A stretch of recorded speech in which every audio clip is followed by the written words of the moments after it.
All right, good evening, everyone. We're going to reconvene to open session.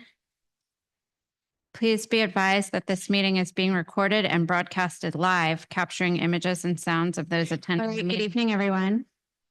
We're going to reconvene to open session. Make it stop. Please be advised that this meeting is being recorded and broadcasted live, capturing images and sounds of those attending. Good evening, everyone. And we're going to reconvene to open session. Make it stop.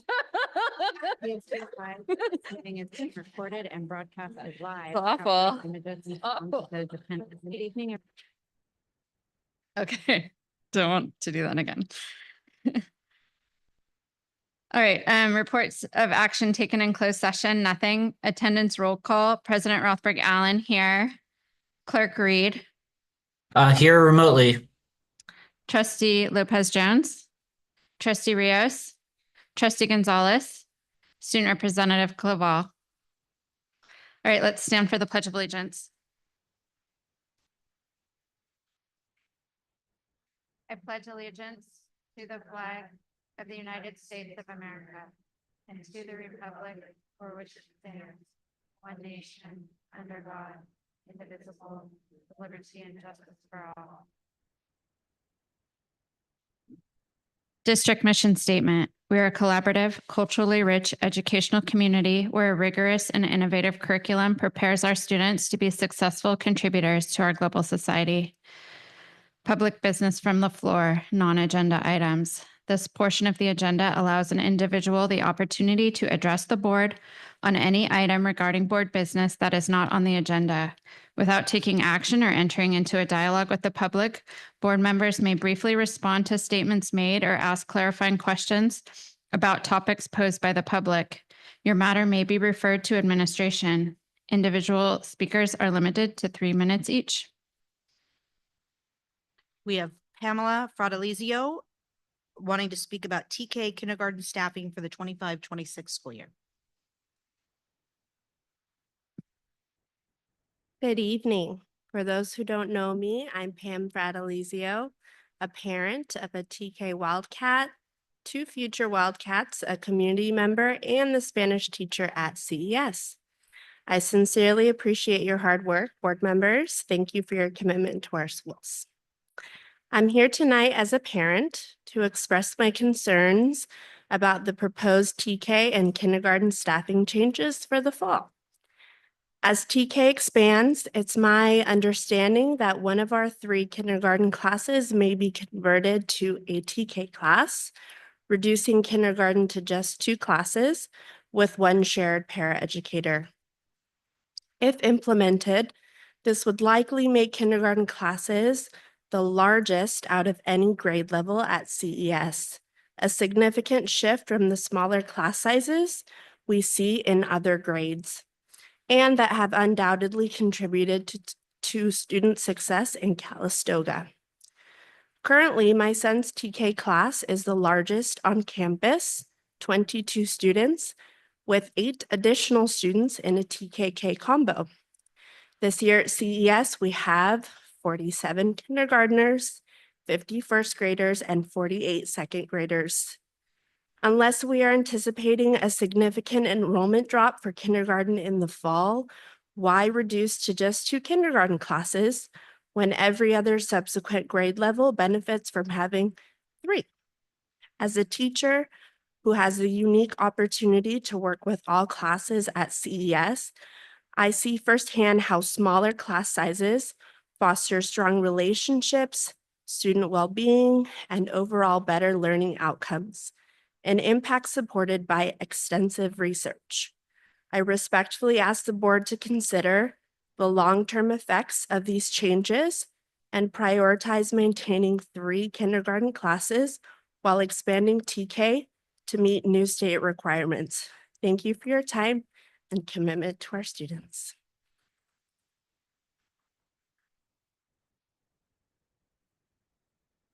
Thank you. Any other public comments? Okay, thank you.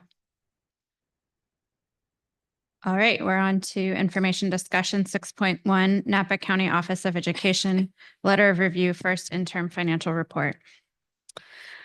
This is the typical letter we get from the County Office of Ed after we do our interim reportings and our budget adoption reports. And so for our 24-25 first interim report, we do comply with all of the Ed code criteria. And one of the things they did mention was that the district is in deficit spending in our unrestricted dollars in current year and the next 2 years. And so our projected decline of our reserve will go from 26 down to 21. It's a little different than what we even have tonight. So you'll hear on my report tonight on the second interim. But just so the board is aware that that is something that they are tracking with us.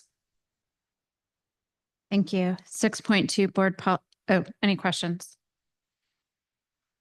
6.2 board policies and administrative regulations, first reading. Yeah, we bring board policies to you, which are updated as a result of changes to the Title IX regulation. I think this is the third month in a row that we have policies that are being updated as the result of changes to the federal Title IX regulations. We've made no changes to this. We bring them to you from CSBA. Any questions? Thank you. Consent agenda. Actions proposed for the consent agenda are deemed routine in nature and will be enacted by one motion.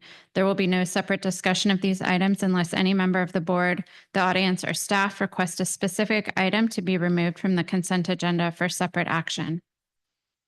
Can I have a motion to approve the consent agenda as presented? Second. All in favor? Aye. This is a roll call vote. President Rothberg Allen, aye. Clerk Reed, Aye. Trustee Lopez Jones, Trustee Rios, Trustee Gonzalez, Student Representative Clavel.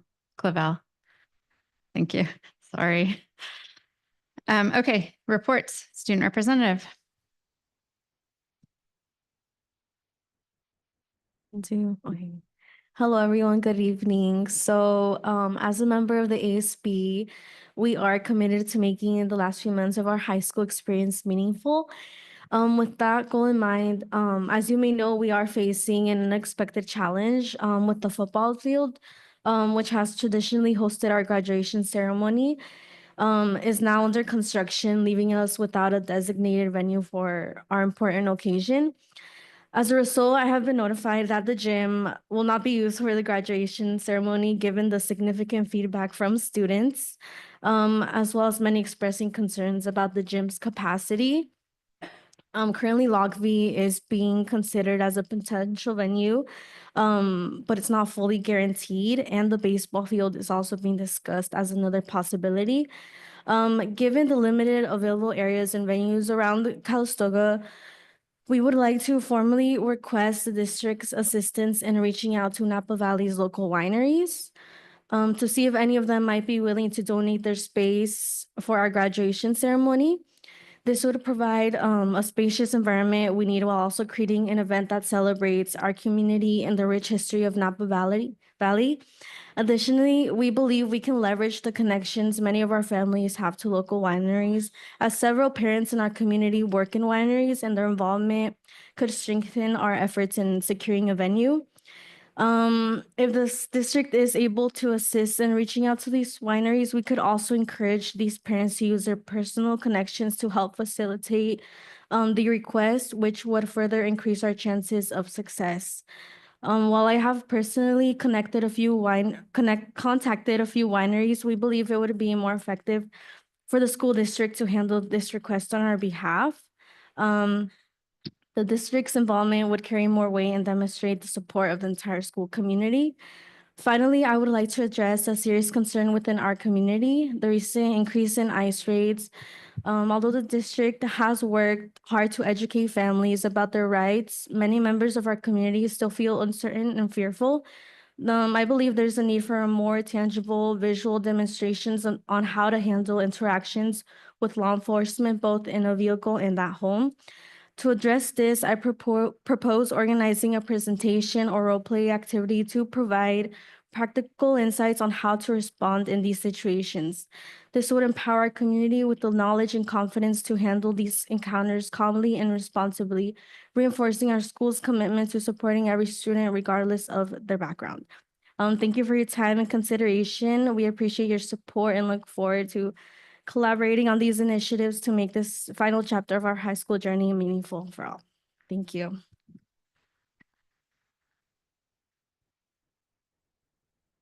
Thank you very much for that report and for your suggestions and using your voice in your seat on the board. Oh, and I have a question for you. Is thinking about the amount of people that will show up for a graduation, is there a winery or you have a list of wineries that can accommodate that many people? Like it's a lot. So I think we have to think, practically about the possibility of reaching out to some, venue that is large enough. So if that's so, maybe communicate with the superintendent in terms of the list of possible venues, and we can probably do some work on it. That's one. The other one, the school district has proactively work on providing sessions on Know Your Rights for the parents of the school district. They did it via Zoom twice. And also Up Valley Family Center has been providing Know Your Rights sessions at the community center. So just for, general information, the other thing is also we are in constant communication with law enforcement in Napa County. And to their knowledge, there has not been any ICE presence in the county thus far. That doesn't mean that it's not going to happen, but just to kind of calm down a little bit of the anxiety, it hasn't happened.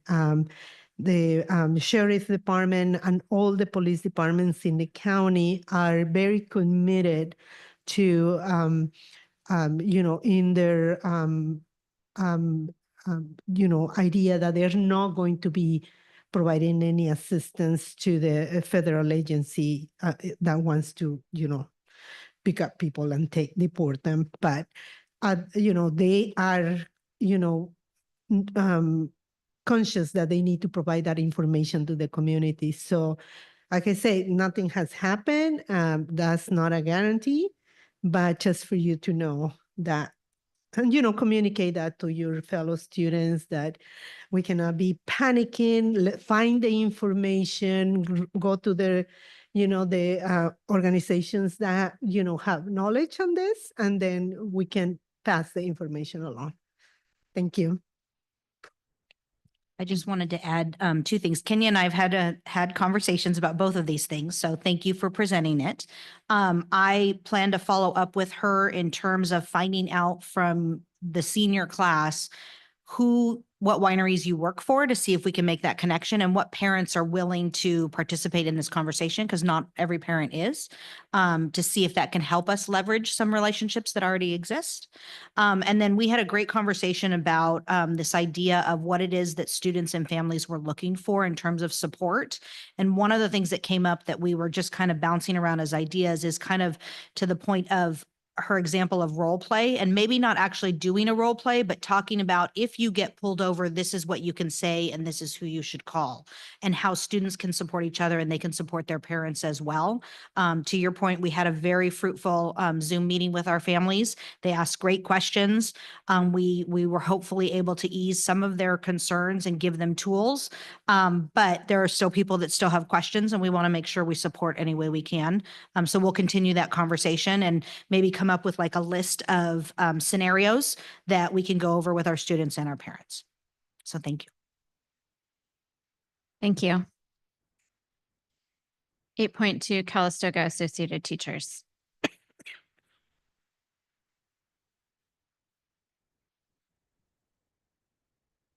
Hello, this is Matthew Godinez, President of Calistoga Associated Teachers.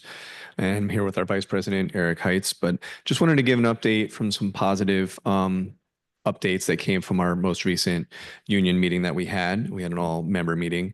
And one of the things we talked about was the passing of HR 82, which is the Social Security Fairness Act, which is greatly beneficial to a lot of teachers and other public personnel as well, because it eliminates it removes or rolls back the windfall elimination provision that used to happen that prevented teachers from collecting Social Security in retirement since they were getting a pension. And so some people had worked many years, for example, in another profession, and it was kind of discouraging them from entering the teaching profession, for one thing, because they'd get a lower pension, as well as being unable to tap into those Social Security funds. So that's a great benefit to teachers all over California and other public employees as well.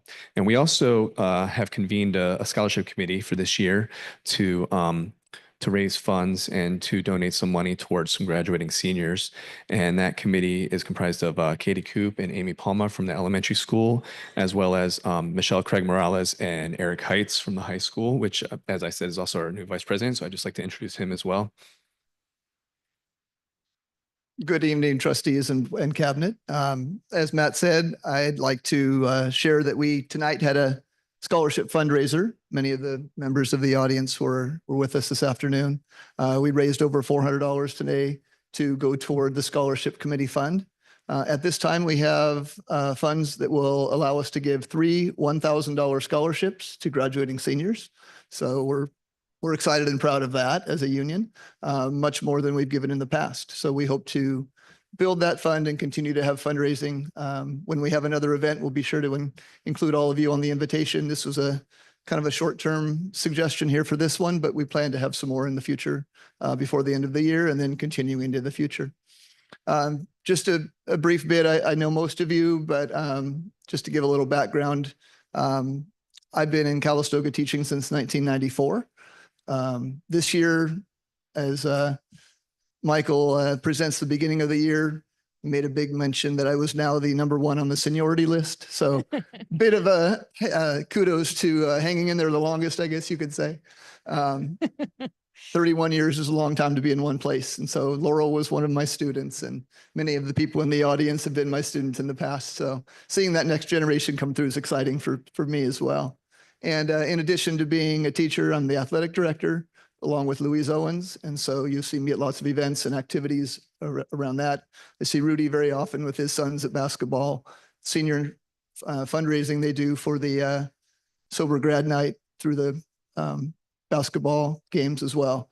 So I'd like to invite all of you to come to events and like to see you at all the different levels that we provide. This year, we have more sports athletes in the spring than we've ever had in the last 30 years. So it's exciting for us. Very good turnout. And then lastly, in addition to those jobs, I've stepped back into a little bit of a union role for about, I think it was 16 years. I was the negotiations chair here at the school. And so I'm very familiar with the workings of the contract negotiations. And I took a break from that for 8 years or so due to being elected to the trustee board at Windsor Unified. So for 8 years, I was a trustee, as you are, and involved with the workings of a school district of about 5,000 students. I worked closely with Matt Reed's fiance, Lisa Saxon. We worked very well together. She was the director of business operations at the time. I was president during COVID and during bond funds and things like that. So very well read and understanding the role that you play and how important that is. So I thank you for the role that you do, and know that I understand where you're coming from and the difficult decisions you have to make. And I hope that you're putting your all into making those decisions for all of the district at all the levels and all the programs, not just the ones your children are in. So thank you very much. Thank you.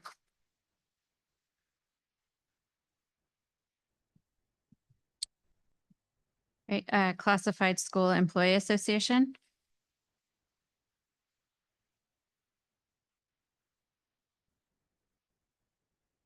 I'm very nervous.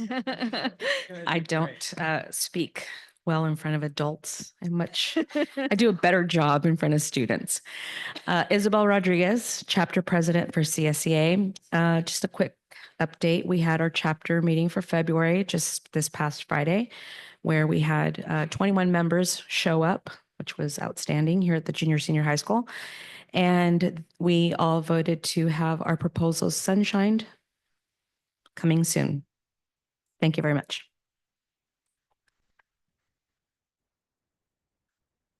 Thank you very much. Calistoga Junior Senior High School Principal. Oh, Ellerman. Yes, thank you. It's just really excited. Well, good evening, everyone. I'm going to present Calistoga Elementary's report. With respect to LCAP goal number 1, ensuring academic excellence for all students. Today was our final release day. We have 3 release days a year. And so our next release days will be in April. I'm setting up the schedule for that. And then also this month, we started our English Learner Proficiency LPAC test, and this is our annual assessment window for students who have been identified as English learners. There are 4 domains to this test: listening, speaking, reading, and writing. Speaking is administered 1-to-1. For all grade levels, listening, reading, and writing for grades 3 through 6 occur in the classroom in a classroom format. And then grades K through 2 tests are administered 1-to-1. And at this point, we have completed our group administrations, and we're now working through our individual testing. As you can see from all the different configurations that have to happen with this testing, we're very grateful to Alex Senderi for her efforts in keeping us organized, also bringing in outside examiners. We go through and figure out what rooms people can go into, and we're making a nice steady pace with this testing. With respect to LCAP goal number 2, providing a safe, healthy, and positive environment. So as you are aware, on November 22nd, we did have to cancel school because of the rainstorms. That day happened to be a half day because of our parent conferences. What we decided to do, because our school recovery day is in May, which is pretty far down the road, we decided to substitute March 14th as the modified day for our students. And then our staff is going to start with an introduction to safety training. Part of our safety plan is operating with our standardized emergency management system, or it's called SIMS as the shortcut way of saying it. And we're really trying to get an introduction. We are working collaboratively with Calistoga Fire Department and also the Calistoga Police Department to give introduction for those people who are going to have to do things like search and rescue or putting out fires. We're also gathering our other support groups together to start troubleshooting what will be needed to support their efforts in those areas. This is something that has been in the works for at least the last year, really coming out of the work that we've done in Site Council, that we do the safety plan. We present the safety plan, and the Site Council felt very strongly that, we need to start looping back our staff in training and really making this plan come more to life. From there, we will be looking at more targeted and specialized training. So again, as I said, this is a nice introduction for our staff to start working through that plan. With respect to LCAP Goal 3, increasing parent engagement and enhancing communication. On February 14th, we had our family night. We had cards, and they went really well. I liked the format of it. It was very easy access for our students. Most of our students who came were younger students. They immediately made cards for their mom and dad. So I thought that was really, and it's for some grandparents as well. So I thought that was very sweet. So they had some something to immediately take home. We did a short movie. We had some cookies and we had some water. So it was definitely very cute, and I was very happy with how that format went for being able to have an actual product to take home. Then also this month we had our Yosemite and Marin Headlands registration nights. And in the last couple of years, there's been a change in how we register for these programs. In the past, we used to get a packet, we turn in the packet and get it all inputted. Our partner company, NatureBridge, actually decided, no, we're going to do this in an online format. The first year that we did the registration online, it took a long time. It was very laborious. And I really attribute this last time for both Marin Headlands and for Yosemite. We had parents in and out in 45 minutes in terms of being able to get online.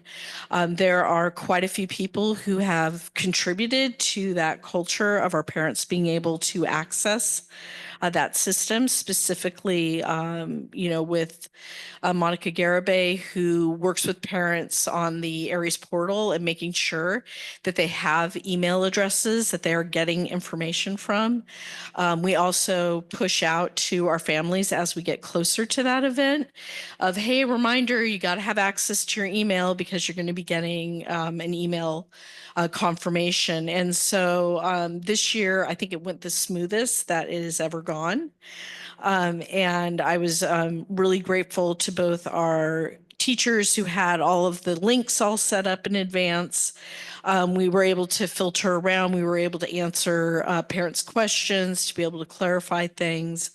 And the feedback I got is that the registration, we didn't have too many get rejected where they had to redo it. So it's an exciting development, and I'm looking forward with our data confirmation that hopefully we're getting a little more automaticity in this like online registration. And that concludes my report. Any questions? No, thank you. The report I've been waiting for, Calistoga Junior Senior High School Principal. I'm acting as Monica Baldenegro tonight. LCAP goal number 1, ensuring academic excellence for all students. The junior senior high school is also in full assessment mode with LPAC still in progress. The in-class whole group sections of reading, writing, and listening occurred during the last week of February, and any makeups will occur in these first few days of March. The individual speaking portion will take longer as the process takes time and varies for each student as they demonstrate their oral proficiency one-on-one with a proctor in English. The junior senior high school has also started to dialogue with staff about the CASP testing schedule and how it will be adjusted this year to have more of a school-wide focus. The tentative draft schedule includes a week with 4 days of a modified schedule where all students report to their CAPvisory for the first 2 hours of the day. Students in grades 7, 8, and 11 will take the CASP with their CAPvisory teachers. Students in grades 9, 10, and 12 will engage in other activities. We are making this adjustment in an effort to have a larger school-wide focus on CASP and not have it isolated to only English and math teachers. Additionally, this process will allow for students to test in a smaller, comfortable setting as they do for in math. During the month of March, they will be visiting CES and sharing with students the process for selecting their courses for the 25-25 school year, specifically with the outgoing 6th graders. LCAP goal number 2, provide a safe, healthy, and positive school environment.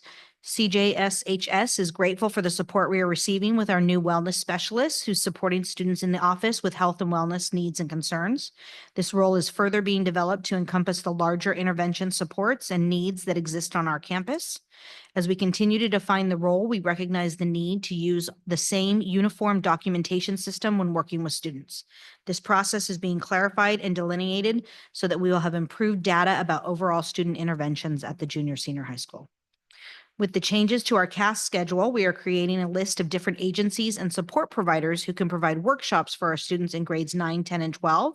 This will be an adjustment, but will also allow us to maximize the CAP advisory time for the students who will not be taking the CASP. Some of the workshops we have brainstormed as possibility are tobacco awareness, human trafficking, money matters, bite of reality, fentanyl drug awareness, healthy relationships, and QPR or question, persuade, respond. While we are aware we may not be able to have all workshops, our goal is to increase the opportunities for students to expand their learning about these topics. LCAP goal number 3, increase parental engagement, enhance communication. The junior senior high school supported the Sober Grad Committee with a Valentine's event on Saturday, February 15th. Many students and families attended the event and expressed their appreciation. The junior senior high school holds coffee with the principal the first Thursday of each month. The next one will be March 6th at 8:30 a.m. in this room. And that is her report. Thank you. Questions? All right, Director of Facilities.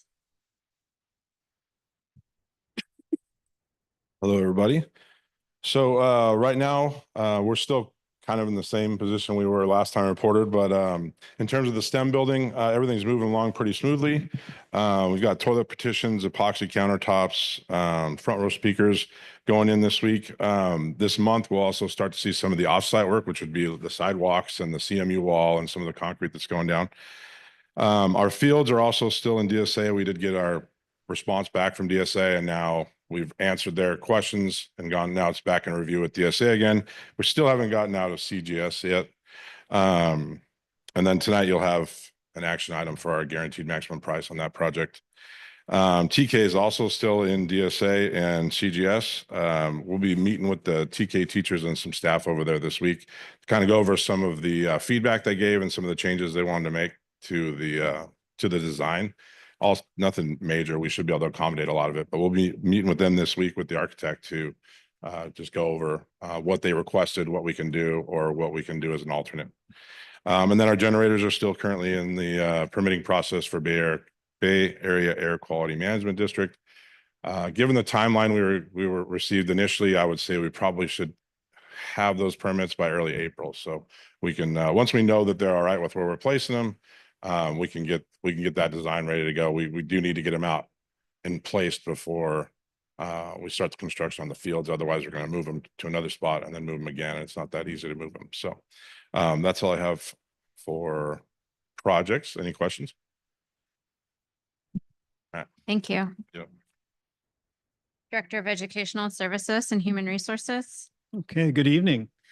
So I had the chance to attend the AI K-12 Deeper Learning Summit this past Friday and Saturday in Anaheim.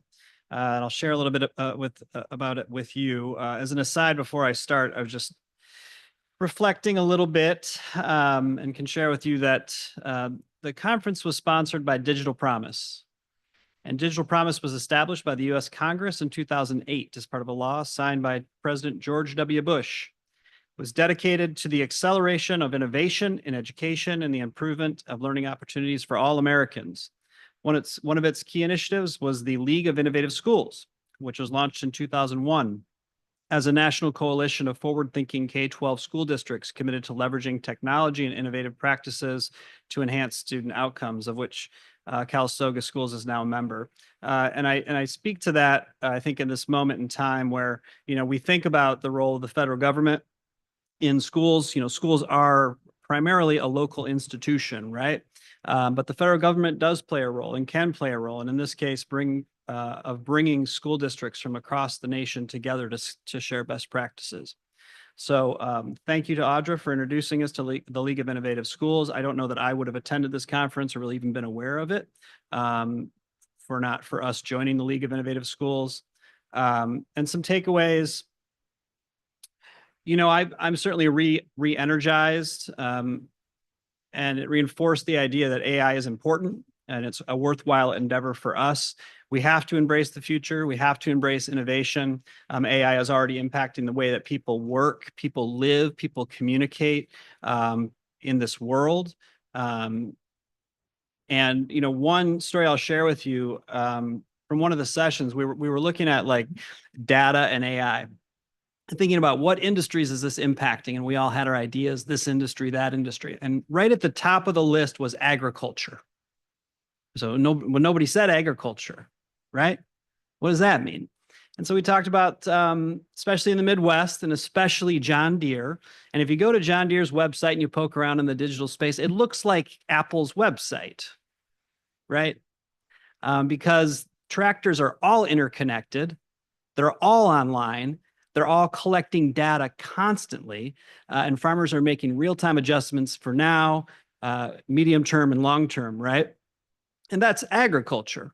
So we imagine every industry right now is being impacted by AI. Everyone is investing in AI. And so when we think about the future, especially not just for adults and how we function as educators and AI impacting our ability to be effective with teaching and learning, we think about our kids, right?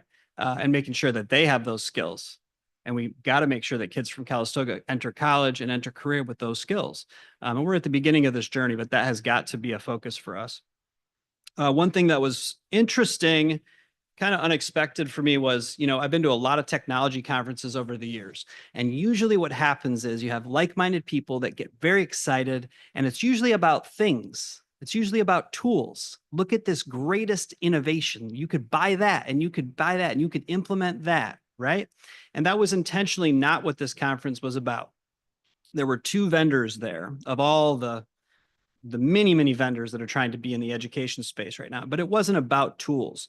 It was about thinking about the why, right? Why AI? What problems are we trying to solve? That was the conversation that was happening, which was really great, as opposed to really being overwhelmed with all these tools, right?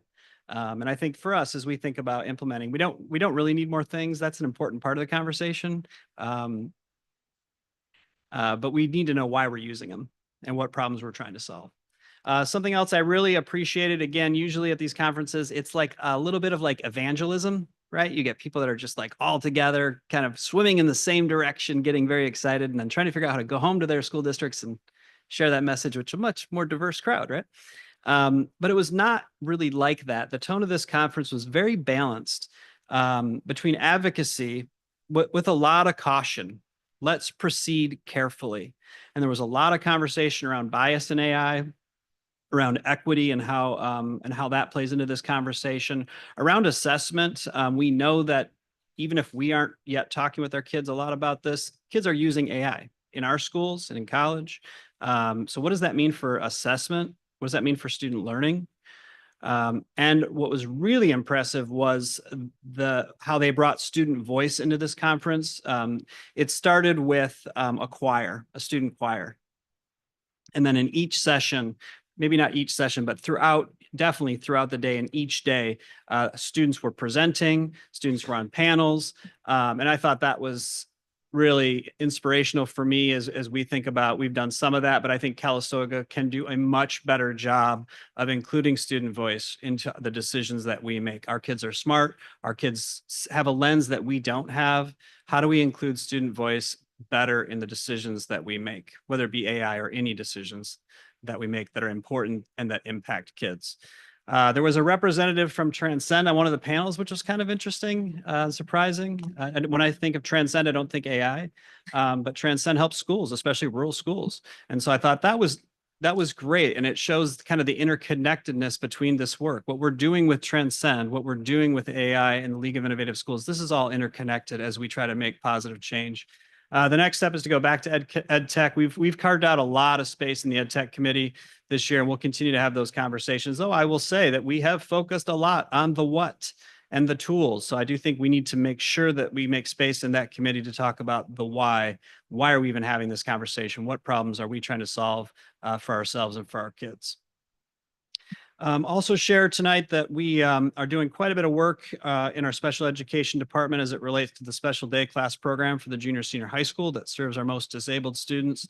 Somewhat similar to the work that was done at the elementary school about 8 years ago, where we, at that time at CES, our most disabled students primarily accessed the program through one-to-one aides that they traveled with, or being served outside of district. And a decision was made that these students really needed their own program. They needed a special day class teacher to teach them at their level. And of course, to have them be integrated as much as possible with the student body, but making sure they get that core instruction that they need. And the time has come. I think we've reached a tipping point where we have enough students that we need to serve that have these disabilities at our junior, senior high school level. So we are currently having discussions about converting the ACE classroom or that space to a SDC classroom that has all the things it should have when it comes to a washer and dryer, a refrigerator, those types of things, working with Chris, working with the classroom teacher on that project, and then planning and meeting with staff. There's considerable planning that needs to be done when we think about curriculum, master schedule, staffing. How do we add this program without negatively impacting other existing programs? It will also impact our drivers. We currently have 3 drivers in this district. One drives to St. Helena to an adult school program, which is separate, but we have the student in that program is aging out with no additional students. We do not need that route anymore. And as we look to bring some students back from outside of district that are currently traveling to Santa Rosa to be educated here in Calistoga, we will have a layoff resolution tonight that is not the result of funding, but is the result of this program change and lack of work. This will ultimately, though, have a positive outcome on our students as we increase our capacity to serve Calistoga students in Calistoga. And then lastly, last month, we talked about the homework policy and asked for an update. I do not have it for you this month. There were competing priorities. When I bring it to you, I want to make sure that it's done right and that we have time for input from some of our key stakeholders. I don't want to just have come from me to you with that. I need stakeholders to see that, to make sure that it's in good shape for you to have a first read. And as we've talked about, after the first read, we will have a month for public comment, and we'll make sure that people know how to give public comment on that first draft, should it need to be adjusted as we bring it back for final approval. So we will shoot for the April board meeting. That is my report for the month. Any questions? Michael, so the reason why we were transporting students to other school districts was because of specialized services, right?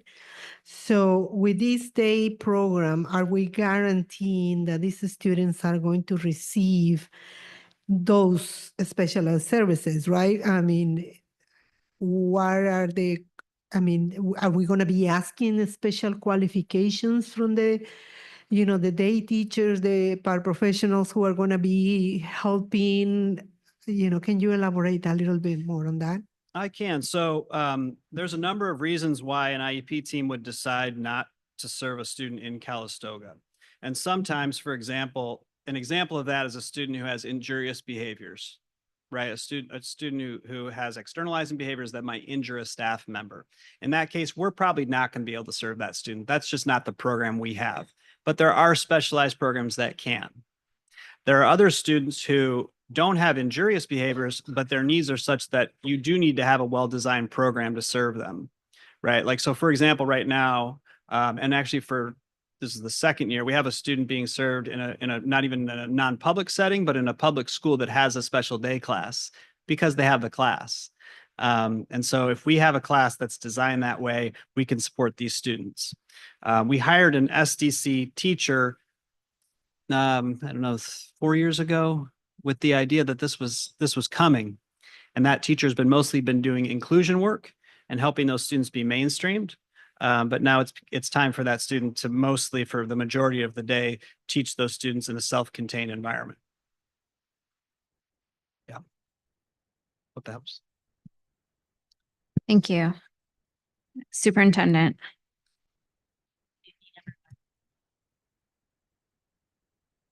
Good evening, everyone. I know that you might need to go. So I'm glad you stayed till this point because I get to start my report out with honoring our students who were recognized by the Boys and Girls Club for Youth of the Year celebration, as well as another event. So every year, Boys and Girls Club honors students. They pick 2 students from Calistoga and 2 students from St. Helena from the teen centers, from the youth programs, to honor them. Our 2 students were Jaden Sibu, a junior, and Stella Jameson, a senior. And for the 3rd year in a row, Calistoga Joint Unified Student won the Youth of the Year for the Boys and Girls Club, and that was Stella Jameson. They also do a volunteer of the year who volunteers their time and energy to assisting with the Boys and Girls Club. And I want to recognize that person because not only is that person also a student of ours, but happens to be our student rep. So Ms. Kenya Clavel, congratulations. Want to say anything? I loved her speech. First, she thanked God, and then she thanked her parents. I also want to recognize, if you read the Tribune this past weekend, there was a Voices article written by none other than one of our students, Ms. Vanessa Herrera Ortega. She wrote the article in Voices that was celebrating and trying to redefine what Palisades is, that it is not what people think it is, that it is a quality program, and it is a different program for students in high school. We also have, there are none here, we also have staff members who are graduates of Palisades that completely agreed with her. And so our staff was very excited to see her in the paper. And then I did not know about this, but was notified on Friday randomly that the Napa County Office of Education had done a Black History Month oratory contest. And first place in the 7th through 12th grade category was not only one of our seniors, Arlette Hernandez. So lots of awards for our students. As Michael said earlier, our students are phenomenal students, and they do phenomenal things. And we just need to celebrate them and put them in those environments where they get to thrive. And didn't Calistoga students win the Napa County Library speechwriting contest for They did. I forgot about that. I thought, yes. I don't know who the winner of that though is.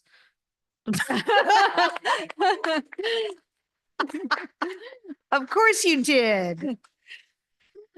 So Nailed yes. it. Congratulations.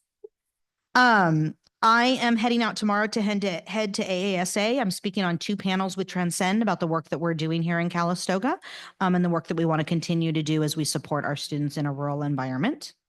Then I am going to South by Southwest to celebrate our students. We just shipped off their device this morning. Thank you, Cynthia, for handling that. We are headed to Austin on Friday. The presentation is on Saturday, and the awards are Monday evening. So fingers crossed that our students win for the student exhibition. They're all very excited to go for a multitude of reasons. Next, a week from Wednesday, March 12th, we have our LCAP Parent Night. So that night is for support for any parents that need assistance in finishing the LCAP survey online. We did send it home in paper format, but obviously we'd like it online if they can. And so we've done this the past 3 years. So we'll do another parent night that gives them an opportunity to come in, use our Chromebooks, and have somebody sit and help them navigate the system if they don't know how to use it. I also sit on the AXA State Board Committee, and one of the conversations that we've had in the last 2 weeks is the state is redesigning the new Science 5x5 block, which talks about growth and status for the CASP, how we do on the CASP. And so we are able to provide feedback as this committee that then goes back to the State Board of Education and gives them guidance as administrators and how we work in our schools and what lenses they need to include as they're deciding. So I'm excited that I get to sit on that committee and provide feedback based on the work that we do. The other piece of that is them redesigning the titles that they use with the achievement level descriptors so that it's clear for students and families on how their student does on the test. What does that actually mean? So saying that they are almost near the standard isn't helpful language. And so coming up with language that actually tells parents whether or not their student is at grade level, below grade level, above grade level, where that fits in. And so it's conversations that we as administrators are having. And then we are able to give our feedback back to the State Board of Education before they make a decision. Napa County Office of Ed hosted and is hosting a human trafficking conference / town hall, and they're interested in partnering with us. So I'm going to be working with them to figure out a way to get the Napa County Sheriffs and PD to come to Calistoga and to give a town hall to our families and our students. There's a lot of information around human trafficking that's occurring online via social media, and educating our students and parents on how to navigate that and how to see it when it's happening. So I'm looking forward to being able to host that for our community. If you're available to watch tomorrow, Napa County Office of Ed's board meeting, he'll give about a 10-minute presentation. And then that's the gentleman that hopefully will be able to come up to Calistoga and work with us on this. And then finally, our next, just a reminder, it's on for the upcoming meetings, but March 13th at 4:30 is a board study session to have a conversation about dual language immersion. And that's my report. Thank you. Any questions?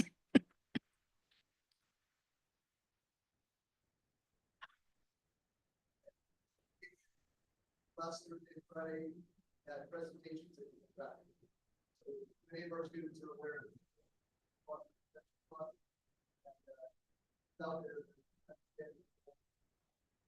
Thank you.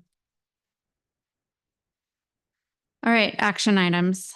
Protocol for action items includes a staff presentation, questions from the board, public input, deliberation by the board, and voting by the board. During public input, there will be a 3-minute time limit per person.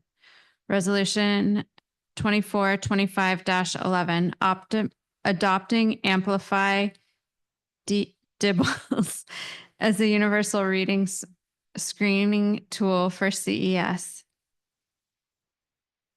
Okay, so we've talked a little bit about this in the past. Senate Bill 114, July 2023, requires schools adopt a reading difficulty screener, which includes a screener for dyslexia, and that the board approved that by June 30th, 2025. And that beginning in the 25-26 school year, that we assess all students in kindergarten through 2nd grade on an annual basis.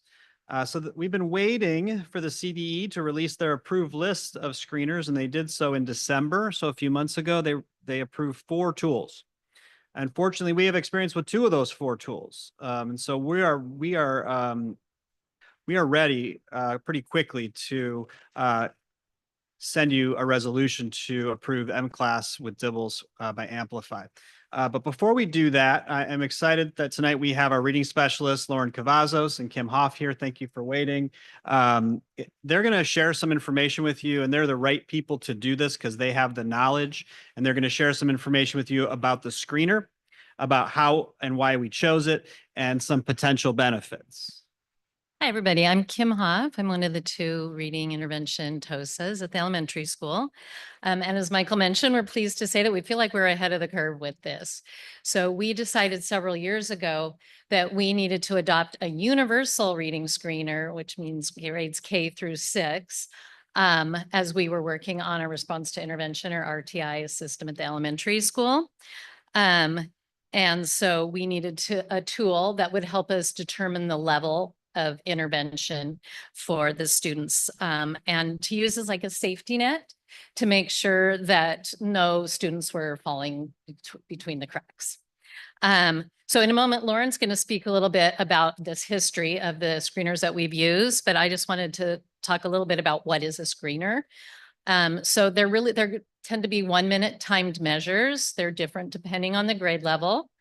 And they measure critical skills and abilities that are necessary for reading success. And then each subtest has cut scores. So teachers can easily identify students who will most benefit from like the most intensive level instruction, more strategic instruction, or just simply needing the core level instruction in the classroom.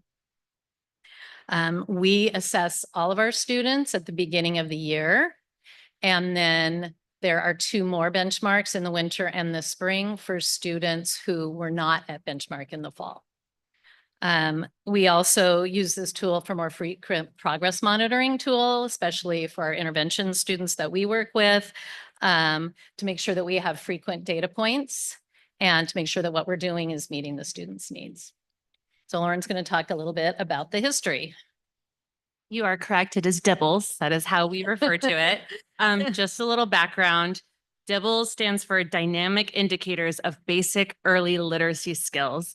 And it has been around since the 1970s, since the 1980s. It's been used throughout of University of Oregon, and it has been free this entire time. It's constantly reviewed and researched and nationally normed. It is a reading assessment tool that is used nationwide. Amplify is the company that we would be paying to use their version of DIBBLS, their data management system. And M-Class is just the portion of Amplify that uses DIBBLS. So it gets a little confusing. We did talk at our literacy meeting last month that we're just going to say DIBBLS because teachers are getting overwhelmed. Like, what's Amplify? What's M-Class? What's DIBBLS? DIBBLS is the assessment. Amplify is who we are going to be using DIBBLS through. And Amplify is who is officially approved for state of California. We started using DIBBLS here in 2018 in the reading intervention program when this position was created. And it was used to screen for students to come into intervention based on teacher assessment. So it was not used as a universal screener, but rather a progress monitoring tool for students who had otherwise been identified as having a reading difficulty. In 2021, I experimented with MAP Reading Fluency, our district-wide assessment MAP. They were had started what they were calling their dyslexia screener in anticipation of many states who were starting to require it. And so I experimented with that for a couple years. It was rather unsuccessful because we resulted in an over-identification of students with reading difficulties. There was not a way for students to actually show progress based on their metrics. We'd really tried to work with them. And overall not a success, and they weren't approved. So it kind of worked out overall for us anyway.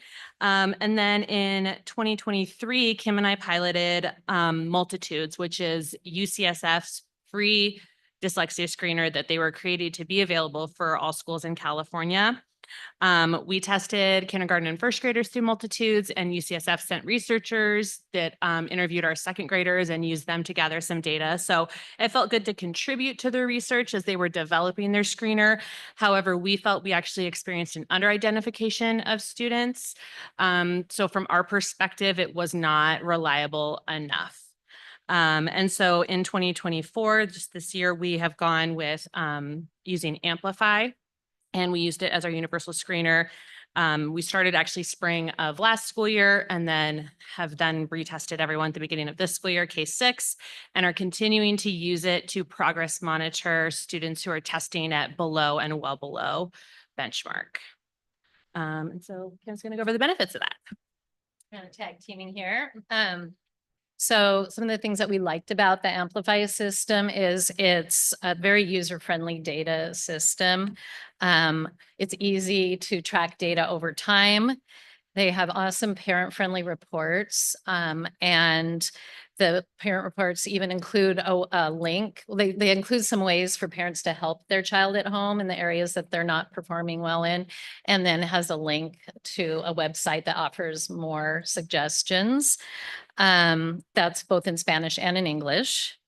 And then Alex is also able to upload this data to DataZone. So we have even more reports, and then we can also look at, we can look at it along with the CASP data or LPAC, or LPAC data, and MAP data, and really get a more complete picture of the kids. The testing interface is super user-friendly.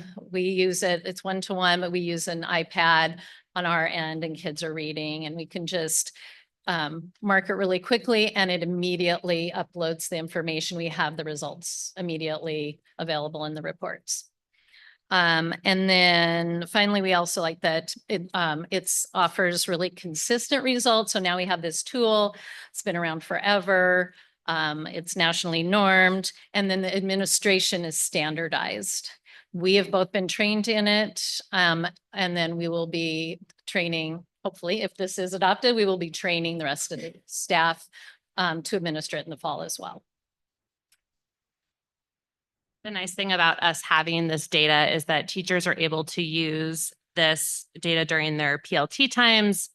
We're already well-versed in using map data for the several years we've been using that. So this is a nice complement that we can fold into, especially in the primary grades. MAP doesn't provide a ton of data on the foundational skills for the kids who are still learning how to read. So this is able to really amplify the data that our teachers are already used to working with. Do you have any questions for us? Thank you. Thank you. All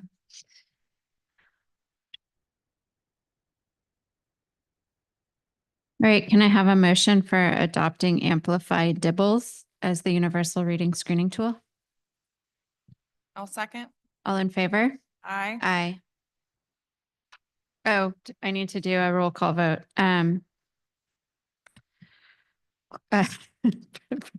President Rothberg Allen, aye.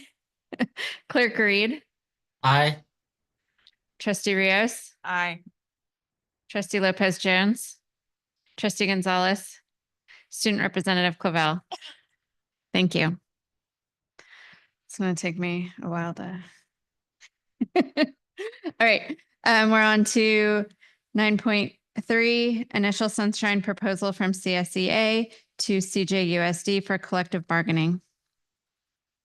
Yeah, you have the articles that CSEA is opening for negotiations as we begin negotiations this year. We have 2 articles plus 1 additional article for your approval. Can I have a motion to acknowledge receipt of the proposed contract article submitted by Calistoga Joint Unified School District to the California School Employee Association? So move. Well, go ahead. Rudy, second. Second. All in favor? Aye. Aye. Roll call vote. President Rothberg Allen, aye. Clerk Reed, Aye. Trustee Rios, Aye. Trustee Lopez Jones, Trustee Gonzalez, Trustee Clavel.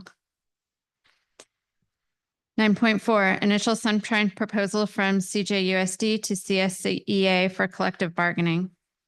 Yes, as a follow-up to proposal 9.3, you have the district sunshine agreement to open articles for negotiation with CSEA. And we have also 2 articles plus 1 additional article to negotiate this year.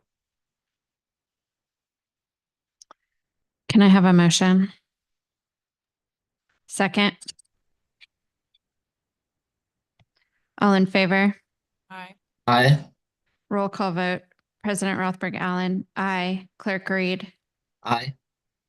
Trustee Lopez Jones, Trustee Rios, Aye. Trustee Gonzalez, Student Trustee Clavel.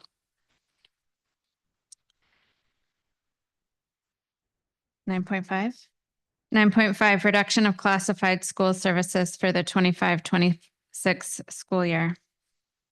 As I discussed in my board report, this is the resolution to reduce 3 of our driver positions through layoff.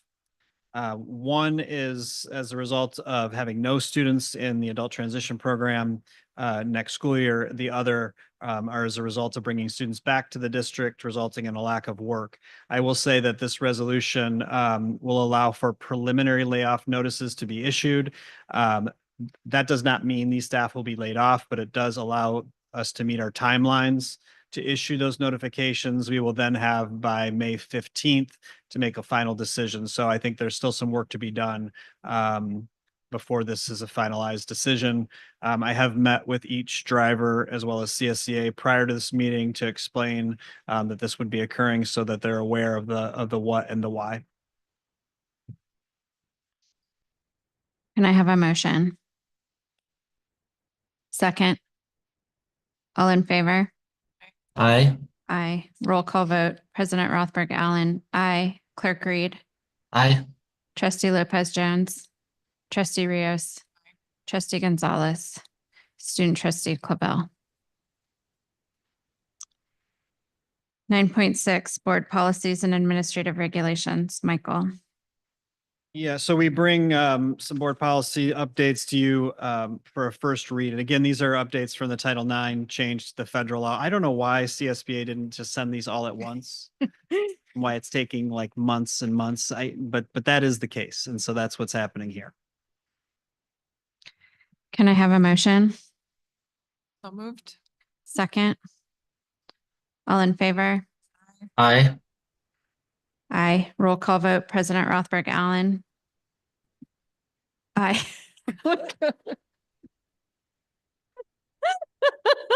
Just looks so-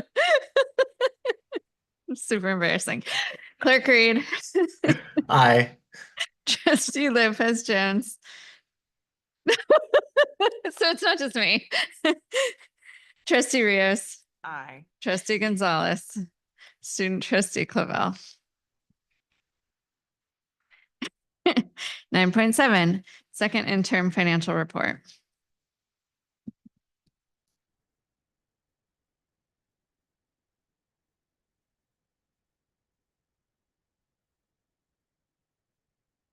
Okay, is everybody ready for the exciting financial report of our second interim? Okay, you should be used to seeing this slide by now because I provided it every interim report and budget adoption, but our budget objectives are to provide a full, robust educational program, including specialist programs for our district students, to maintain smaller class sizes, to ensure that the district always has adequate cash flow for our operations, and to recognize our teachers and our staff for their hard work. This is, Cynthia, can you move the thing? This is the assumptions table that I use in developing not only our current year interim report, but also our multi-year projections. And so you can see that top line is our projected growth in property taxes. That's what was assumed at the beginning of the year for 24-25. Our actual growth right now is 3.62. We're going to talk about that. Enrollment, we had a 767 student enrollment for our CalPADS enrollment back in October. And if we look forward and we project out our enrollment based on our average decline over the last couple of years, by 26-27, we are going to be under 700 students in the district. Average daily attendance is about running between 93 to 94% of that enrollment number. So that's where that figure comes from. The state of California right now is actually giving 88 districts a 3-year weighted average. Not such a concern for us because we are a basic aid district, but other districts are using a 3-year weighted average, and that is actually coming into play with a lot of the issues that other school districts are having as far as declining enrollment, because that weighted average is going to drop off here in the next year. ADA as a percentage of enrollment. Again, we talked about that. Average daily attendance is the 724.39 for 24-25, but our percentage of enrollment is between 93 and 94% for this year and the next couple of years. We have an unduplicated student count in our district current year, 652 students out of our 767 students. And then looking forward, keeping the same, about an 85% unduplicated student count going forward. You can see our supplemental and concentration grant funding. Our STRS rates are remaining the same because that's a legislative act in order to change those. PERS rates do fluctuate according to what PERS decides they need to do with what they have in their pot. Certificated full-time FTE, we are not looking to increase our staffing at all going forward. Classified FTE, we have increased a little bit this year with our drivers that we are now having lack of work for next year. As we develop the budget, those numbers will change. So they haven't changed yet because we haven't done a final resolution or anything yet. We may still be able to keep those, we don't know, but or in some other capacity. So moving forward, we're still at the 49.75. We have gone from 11 to 12 management and confidential team members. And then we're operating on a CPI index of 2.85 for this year, and then 2.92 and 2.7 moving forward. And that just means that as we budget for all of our supplies and services, we use that percentage to increase, knowing we're going to have price increasing going into the future years. Uh-oh. Oh, because it already turned off. Sorry, a new device we're using tonight. This is our property tax revenue, looking at last year, 23-24, and then looking at our different periods for this current year, starting with our estimates at budget adoption and then our estimated P1 and P2. We're at the same number for P1 and P2 because P2 doesn't happen until April 15th. So we're using our same number that we had at P1, which was December. But as you can see, 23-24, we had a 6.73% increase in our property taxes over prior year. At budget adoption, we're at 4.2.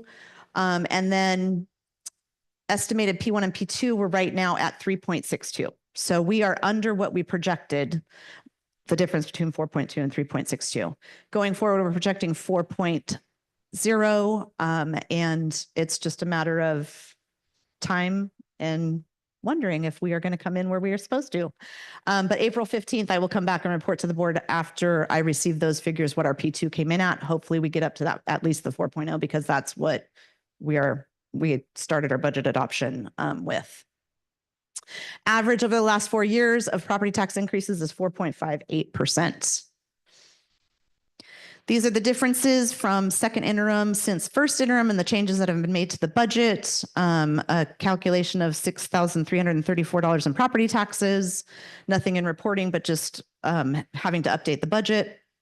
Again, using the same numbers from P1 to P2. Federal revenue income decreased by $74.84 in our Title I, Title II, and Title III programs.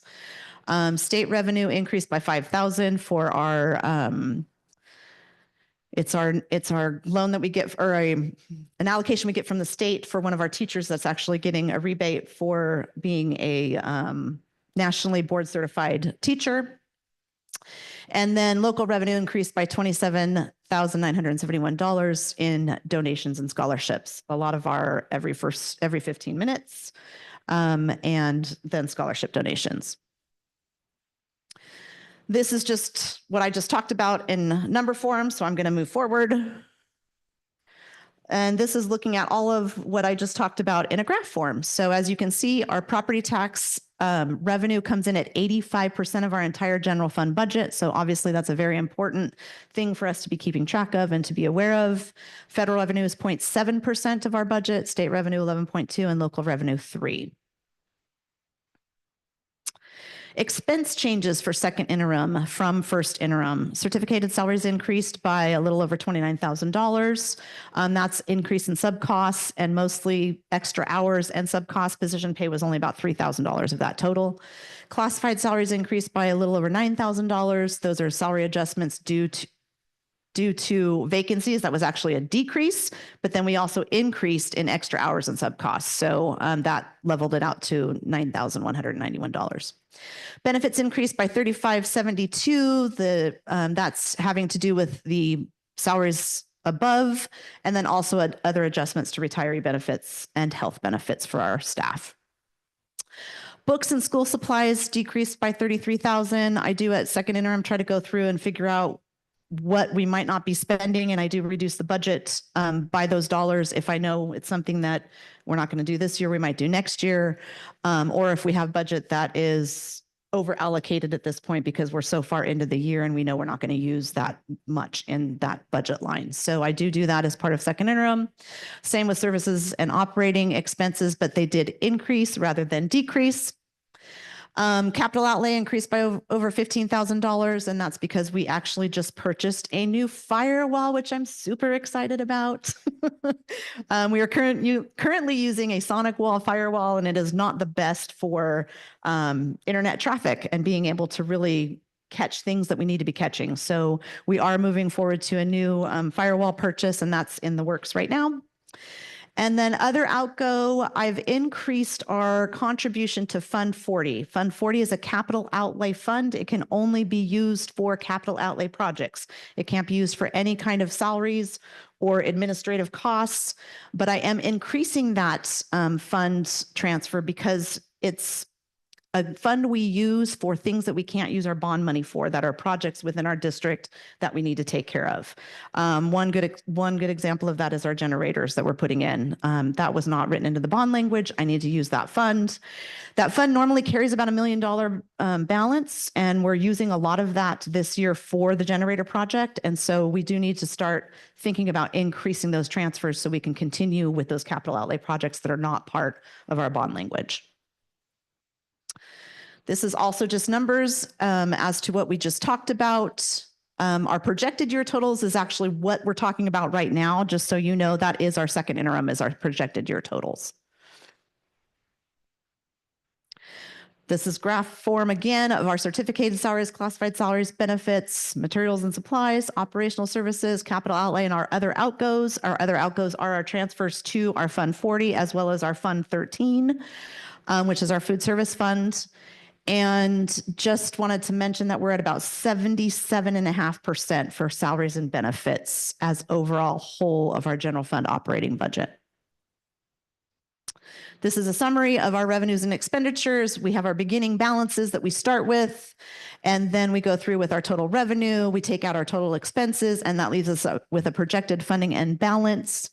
And you can see for second interim overall in our general fund, this includes both restricted and unrestricted dollars. We are deficit spending by 1.9 million. And we'll talk about the differences between restricted and unrestricted as we move forward. These are some of the assignments we have in our ending fund balance. The assignments do not, they are not part of our percentage of reserve. And so they are actual assignments of things that we want to make sure we don't put as part of our economic reserve. And so we have STRS and PERS contributions, emergency maintenance projects. These are all things that just in case emergencies happen, we have the money to deal with that. That's not necessarily in the budget right now. And we have one-time wildfire backfill money of $495,000. Just want to mention that we just received that last year. And so we are kind of keeping that aside just because it is one-time dollars. And we don't want to put that into our ongoing spending. Multi-year assumptions. When I'm looking at doing a multi-year, we're looking at the current year and the next 2 years. I have to make assumptions as to how I build those multi-years. So 4% property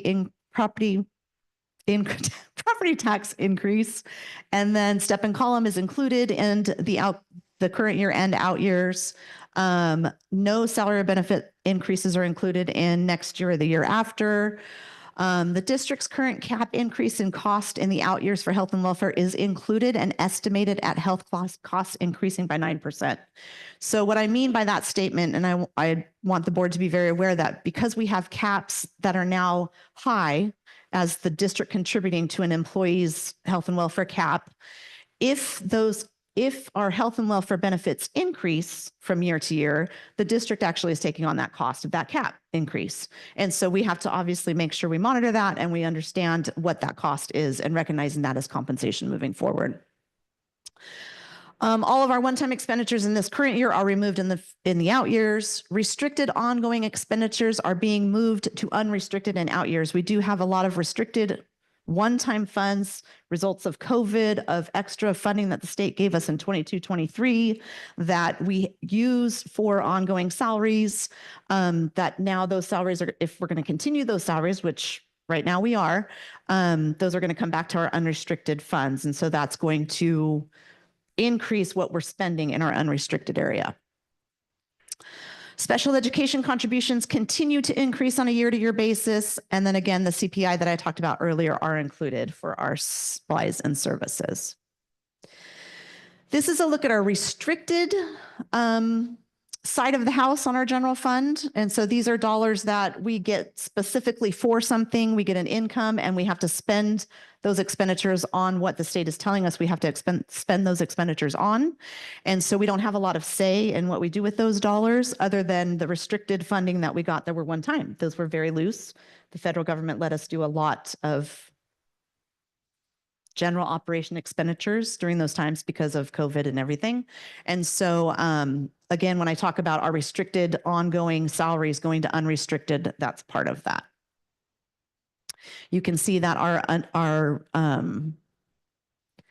Expenditures are exceeding our revenue for those restricted areas. And some of that is we're spending down one-time funds.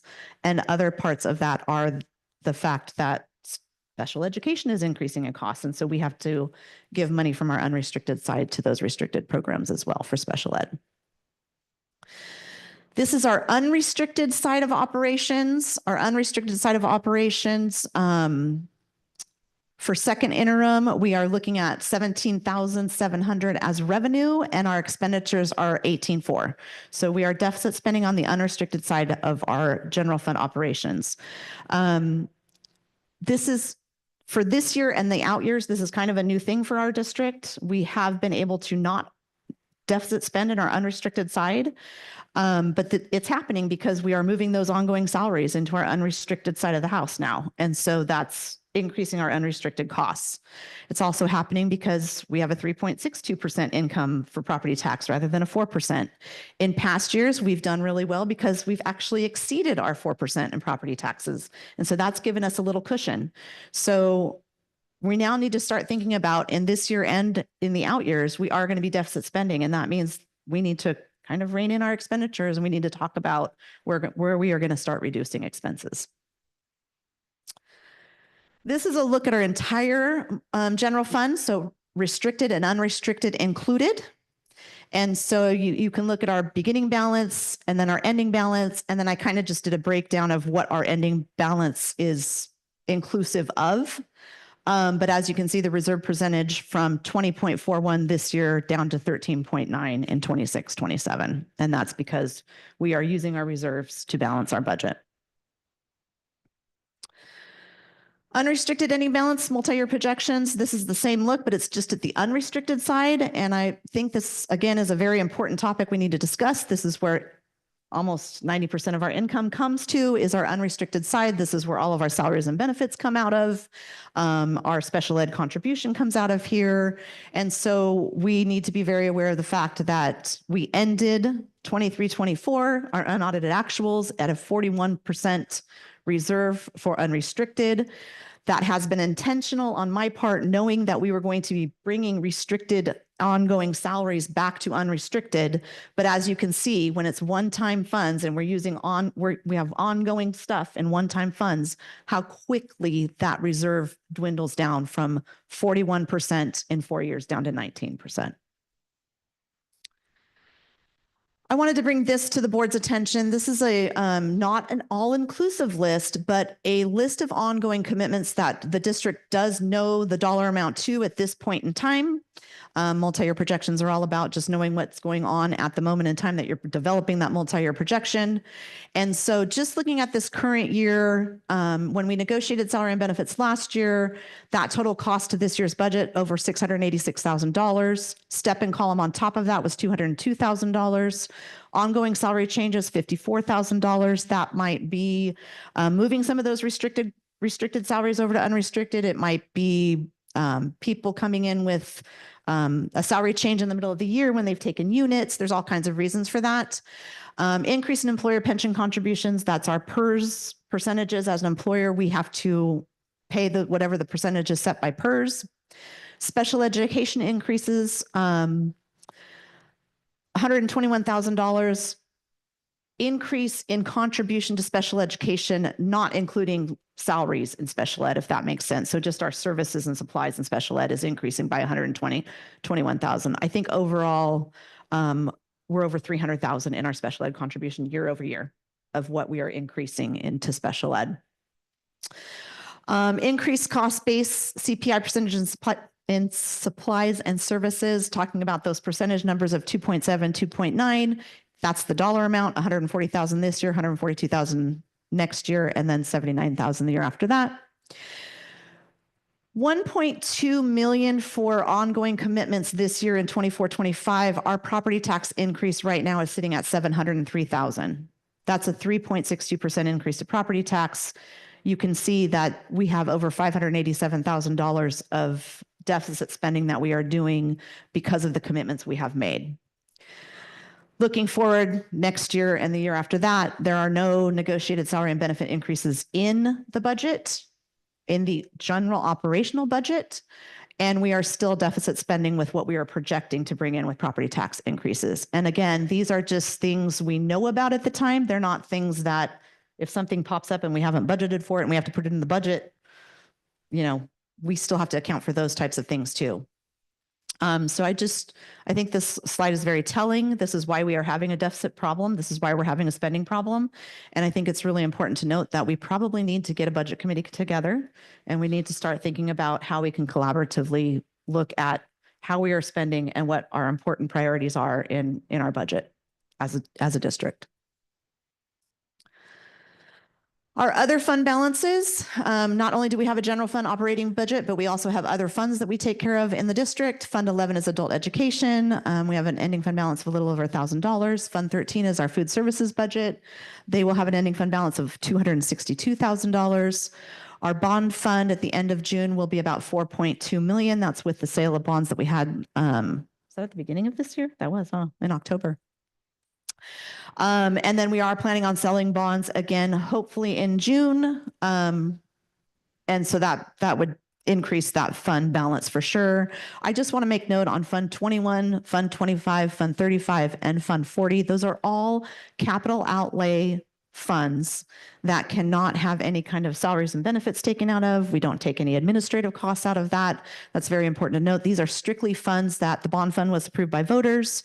Fund 25 is developer fees. Whenever there's a development going on or somebody's making additions to their homes, we get developer fees for that.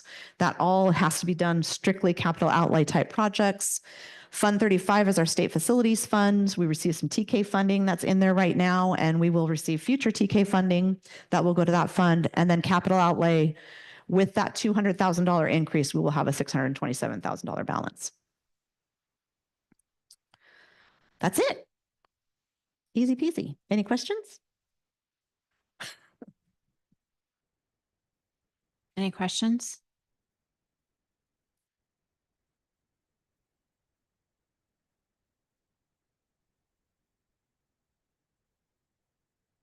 You mean about our 4% projections? So if we do end up coming below 3.6 where we are right now at P2, I think we do need to have the discussion of reducing what we're projecting, because my concern at this point is if the housing market has slowed to where we're only at 3.62 in this current year, it's slowed even more to where next year we're going to be even probably lower than that, if that makes sense. And so as part of our budget adoption process, we'll have to figure that out once we see our P2 numbers and where we stand, if it makes sense for us to keep it at 4 or to actually fall below 4. And when will be the time to create that budget committee? To me, it seems like it should be sooner rather than later, to start, taking all these things in consideration. Agreed. We can have discussion about that if we want to start something for the spring, or if we want to start something for the spring and make it for next year. But yeah, we can have that conversation as far as when we want to actually get started on it. I mean, the deficit spending is not going away. It's probably going to get worse. We haven't talked about tariffs. We haven't talked about all kinds of other things that might lead into a worsening of our deficit. Yeah, absolutely. That is very worrisome. And, we don't want to end up like other school districts where they had to take extreme measures to keep it together. So, yeah. Very much there. Yeah, our neighboring districts are going through a lot right now. And we are a blessed district because we are basic aid funded, but we also have, to an extent, the same issues, right? We had a lot of one-time funding. We hired a lot of personnel with that one-time funding. And now that money we have to pay those staff members, and that's coming out of unrestricted funds. And so that's creating that problem, as well as property taxes not coming in where they're supposed to, and so forth and so forth. So we do want to get on it, and we don't want to be 3 years down the road asking questions as to what we should be doing. Yeah. Thank you. Any other questions? All of that being said, we will be able to meet all of our financial obligations this year, the next 2 years. So staff does recommend approval of the second interim. All right, can I have a motion to approve the second interim financial report as presented? Second. All in favor? Aye. Roll call vote. President Rothberg Allen, aye. Clerk Reed, Aye. Trustee Lopez Jones, Trustee Rios, Trustee Gonzalez, Student Trustee Clavel. All right, we're on to 9.8 valuation report. Okay. GASB 74/75 valuation report. We are required to complete this actual valuation report annually. This is a government accounting system board requirement, which is where we get GASB. There's going to be lots of those acronyms in this little report. The report was produced by Total Compensation Systems to determine the liabilities associated with our district's current retiree health program as of June 30th, 2024. As of that date, our district has a negative liability of $377,044 for other post-employment benefits, which is also called OPEB. This means that we have more than enough dollars to put away. We have more than enough dollars put away to be able to fund our current retiree health benefit plans for our eligible district employees.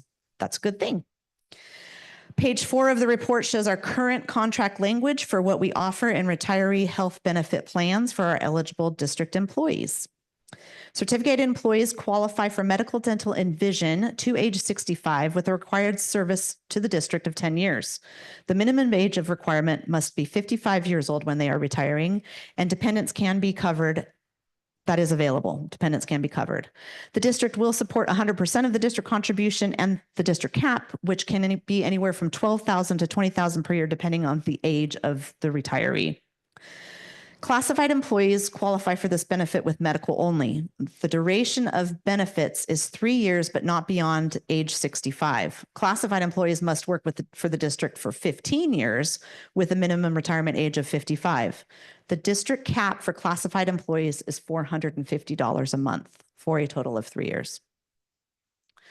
Total Compensation System takes this information in the bargaining unit contracts, and they look at all of our employees who could be eligible for these benefits, and then they make key assumptions about the valuation interest rate, expected rate of return on our investments, our long-term medical trend rate, and our projected payroll growth.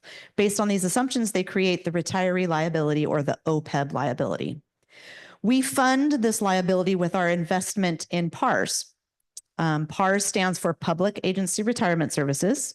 We invest through PARS with US Bank, and our current balance sheet for this investment is what gives us our negative liability for the retiree benefits. As of June 30th, 24, the balance in our PARS investment portfolio was $1,418,151. This investment can only be used for the purpose of our OPEB liability and for nothing else. Unless there are any other questions, it is recommended by staff, me, to accept this report as written. Yeah, can I have a motion? So second. Rudy, thank you. All in favor? Aye. Roll call vote. President Rothberg Allen, aye. Clerk Reed, Aye. Trustee Lopez Jones, Trustee Rios, Trustee Gonzalez, Student Trustee Clavel. 9.9 updated transportation plan. AB 185 was implemented, actually wrote implanted in my notes. AB 185 was implemented in 22-23 fiscal year. We now can recover up to 60% of our transportation costs that are beyond our LCFF allocation for transportation. So this requires, a requirement of this funding is that the school district create and maintain a transportation plan, and we need to update it annually by April 1st. So that's why it is before you tonight. As you are aware, we do not provide home to school transportation currently, but we do provide special education transportation when it is written into a student's individual education plan. We also do look at if there is a specific need for a family that is dealt with on a case-by-case basis. So that is essentially our transportation plan. We currently receive $13,954 in transportation funding, and with this update, we should be eligible to receive $50,359, which would be an increase of $36,405. These numbers do fluctuate from year to year depending on our student population and special ed and whether or not we are transporting students in and out of the district. So obviously, if we go through with what we have to go through, this number will change next year because it's based on our expenditures in transportation.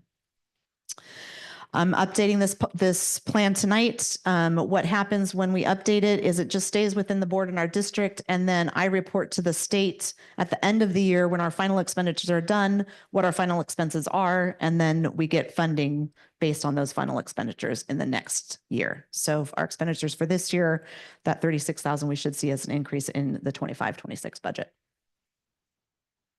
Can I have a motion? Second. All in favor? Roll call. Aye. Roll call. President Rothberg Allen, aye. Clerk Reed, Aye. Trustee Lopez Jones, Trustee Rios, Trustee Gonzalez, Student Representative Clavell. 9.10 Arts, Music, Instructional Materials, Discretionary Block Grant Plan Update. AB 181 was passed in the 22-23 fiscal year. This was one-time funding given to school districts. They called it the Arts, Music, and Instructional Block Grant Program, but really the allowable uses were for anything and everything within your district, including general operating expenses. The state does that sometimes to fulfill mandated cost requirements that they want to make sure they get credit for, even though we can spend the money on anything. So I just wanted to update this plan because when we originally brought the plan to the board in June of 23, we were looking at a reduction in the funding, and that they have now made that whole again. So we are going to receive a total of $495,925. It's getting late.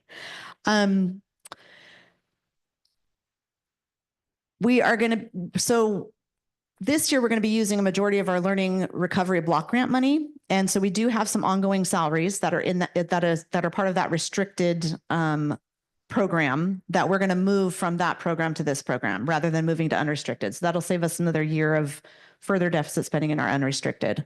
And so we have a full-time counselor at CES and a 0.3 FTE of an intervention teacher at CES that I'll move from the learning block grant to this funding for the 25-26 school year. This funding does need to be spent by June of 26. So we want to make sure that we use those funds wisely in the next year. The other plan activities we have for these funds are right now they are paying for the SRO officer with a shared contract of with the city of Calistoga, and it's also paying for our campus monitor. So in the future, when these funds run out, campus monitor will move to unrestricted, counselor will move to unrestricted, and our partial intervention teacher will move to unrestricted. So you can see how our unrestricted dollars are getting spent quickly. Again, these funds expire in 25-26, and unless you have any questions, I recommend approval of the updated plan.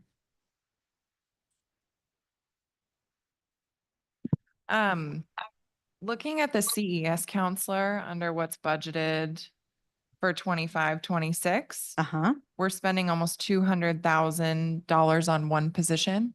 Yes. For 1 year. Yes. So when you take a salary, you take a salary off the salary schedule. If they're an experienced teacher, counselor, whatever it may be, their salary could, for that counselor salary schedule, could be maybe $160,000, add a $21,000 benefit package and all of the payroll benefits, and you can get to $200,000 quickly. Okay, so I just wanted to make sure that that benefits. Yes, it includes all of that. Yes. Okay, perfect. Thank you.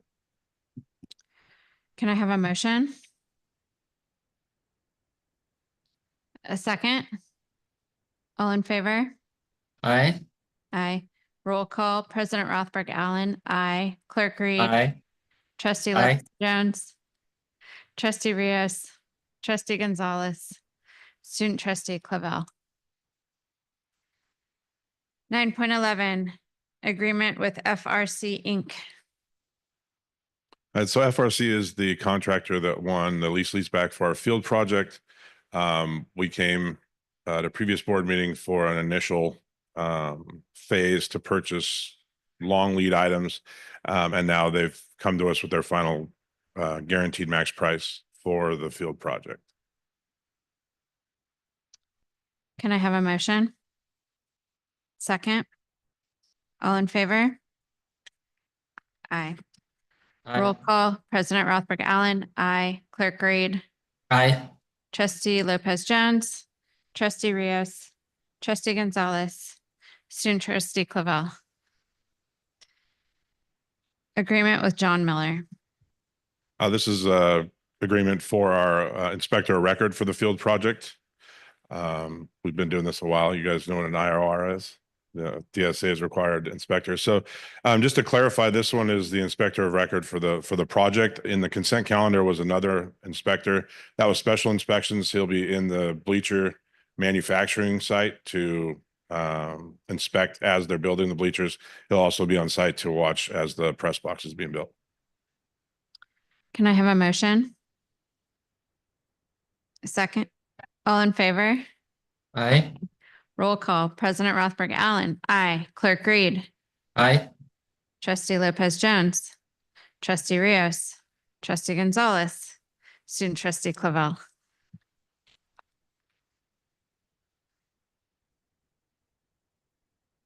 A ballot for CSBA Delegate Assembly. There's always a CSBA delegate for each region. We are Region 3B for Napa County. There were 0 nominations for this particular director position. The outgoing person is Robin Jankowski from Napa Valley Unified. The board has an opportunity. They can nominate somebody and vote, or you can decide not to nominate anyone, but we have to actually have the conversation. Is someone from our board interested in the position? Haven't you already held it? Yes. Laurel.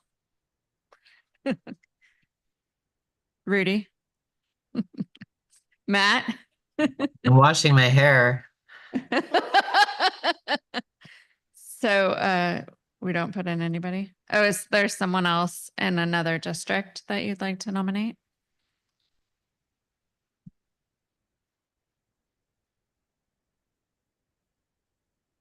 She is not.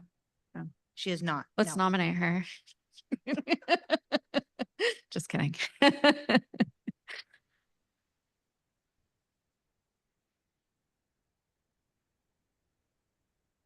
Yes. All right. So do we vote on leaving it blank for now? There's just no motion. So Oh, we'll just okay. move on to the next. All right. Closing items, board member reports.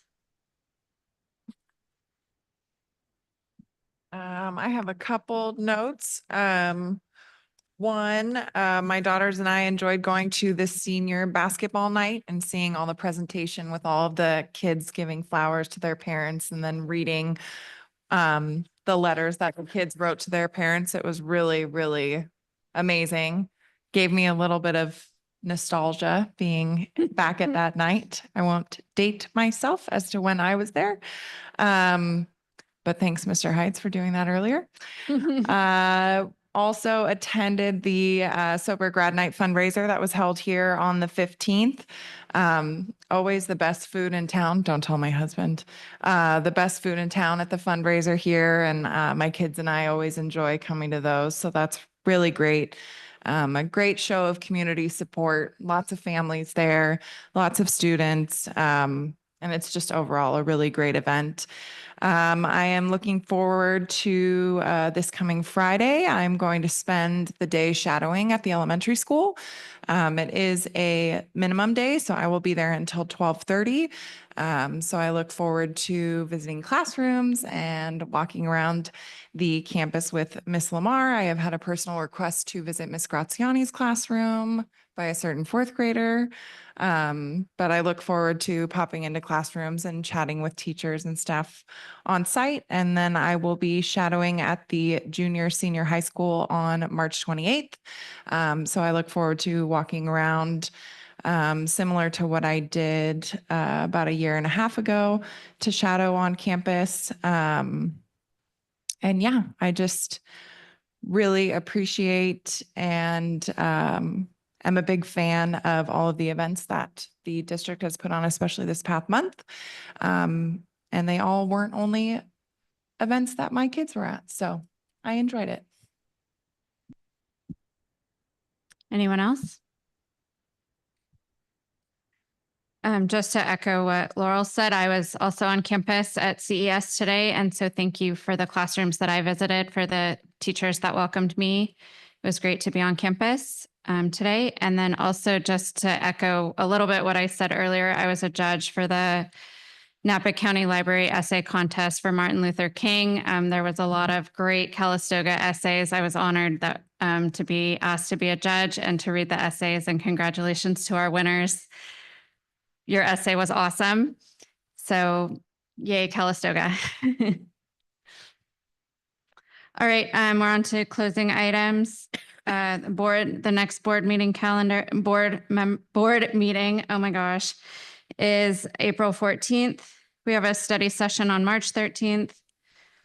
Tentative future agenda items are the LCAP survey. We have no need to reconvene to close session. Can I have a motion to adjourn the meeting? Do we need to roll call? Okay. All right, meeting adjourned. But I actually don't think we need to send.